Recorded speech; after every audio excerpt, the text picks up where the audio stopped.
యేసుప్రభు నామంలో మీ అందరికీ నా వందనాలు. నేను బాల్యకాలం నుంచి కూడా సృష్టిలో ఉన్న ప్రతిదాన్ని మొక్కేదాన్ని, పూజించేదాన్ని. 12 ఏళ్ల వయసులో నా స్నేహితురాలు నాకు యేసుప్రభువు సృష్టి అంతటికీ దేవుడని నాకు పరిచయం చేసింది. అంతేకాకుండా ఆయన నా కోసం ప్రాణం పెట్టారని, తిరిగి లేచారని తెలియచేసింది. నేను పాపినని గుర్తించాను. యేసుప్రభువుని నా సొంత రక్షకుడిగా అంగీకరించాను. 6 నెలల క్రితం నాకు నడుము నొప్పి ఎక్కువ అవ్వడం వల్ల డాక్టర్స్ దగ్గరికి వెళ్ళాల్సొచ్చింది. అక్కడ వాళ్ళు చూసి నాకు L4, L5 స్పైన్ ప్రాబ్లమ్ ఉందని ఆపరేషన్ చేయాలి తప్పనిసరిగా అని చెప్పారు. అలా ప్రార్థన చేసుకుంటున్న సమయంలో నర్సాపూర్‌లో ఉన్న నన్ను చూడడానికి మా చెల్లి వాళ్ళు హైదరాబాద్ నుంచి అనుకోకుండా వచ్చారు. నన్ను చూసి నా పరిస్థితి తెలుసుకొని నన్ను హైదరాబాద్‌కు తీసుకొచ్చి ఇక్కడ డాక్టర్స్‌కి కూడా చూపించారు. సెకండ్ ఒపీనియన్, థర్డ్ ఒపీనియన్ కూడా తీసుకున్నారు. అయితే వారు కూడా తప్పనిసరిగా ఆపరేషన్ పడుతుందని చెప్పారు. ఇది చాలా ఖర్చుతో కూడింది, నాకు వద్దు అని నేను ఎంతో వాళ్ళతో వాదించేదాన్ని.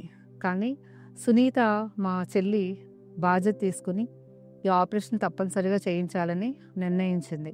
నాకు ఇవన్నీ చూస్తున్నప్పుడు దేవుడు నాకు తండ్రిగా, ప్రొవైడర్‌గా ఇవి జరిగిస్తున్నారా అని నేను ఆలోచించి ఆపరేషన్‌కి డిసైడ్ అయ్యాను.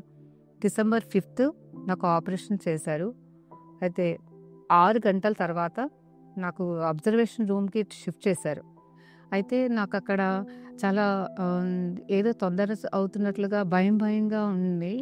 ఒకవైపు అంతా ఏదో వణుకుతున్నట్లుగా ఉంది. నేను అరుస్తున్నాను, నర్సెస్‌ని, డాక్టర్స్‌ని పిలుస్తున్నాను. నాకు ఇదే ఆఖరి రోజేమో అని చాలా భయపడిపోతున్నాను. అయితే ఆ సమయంలో మా అబ్బాయి నా దగ్గరకొచ్చాడు నన్ను చూడడానికి. అమ్మా, నువ్వు మార్నింగ్ చదువుకున్న డివోషన్ జ్ఞాపకం చేసుకో అని చెప్పేసి వెళ్ళిపోయాడు. నేను ఆ వాక్యాన్ని జ్ఞాపకం చేసుకున్నాను. 91వ కీర్తన, శ్రమలో నేను అతనికి తోడై ఉండదను, దీర్ఘాయు చేత అతనిని తృప్తిపరచదను. ఆ మాట నాకు గుర్తుకొచ్చినప్పుడు నాలో విశ్వాసము, ధైర్యము వచ్చింది. అయితే మార్నింగ్ 8కి తీసుకెళ్ళిన వాళ్ళు నైట్ 8 వరకు నాకు అలా రూమ్‌కి షిఫ్ట్ చేయడం జరిగింది.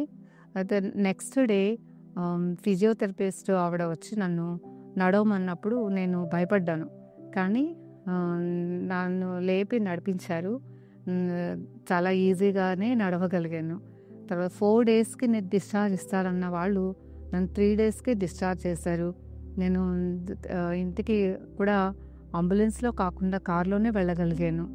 నేను హాస్పిటల్ నుంచి ఇంటికొచ్చిన తర్వాత నేను నా అంతటా నేను తిరగడం, లేవడం చూసి మా బాబాయ్ గారు చాలా సంతోషించారు. అమ్మ, మీ యేసుప్రభువే మీకు ఇంత తేలిగ్గా చేశారు అని ఆనందపడ్డారు. ఆపరేషన్ అయిన 20 రోజులకే నేను క్రాస్ పాయింట్ చర్చ్‌కి రాగలిగాను. అప్పటి నుంచి ఇప్పటి వరకు కూడా కంటిన్యూగా రాగలుగుతున్నాను. ఇది దేవుడు చేసిన మిరకలే.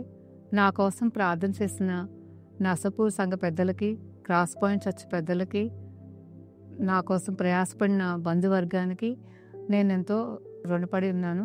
ముఖ్యంగా ఆ దేవునికి నేనెంతో రుణపడి ఉన్నాను. నా పేరు కమల కుమారి. ఇది నా సాక్ష్యం.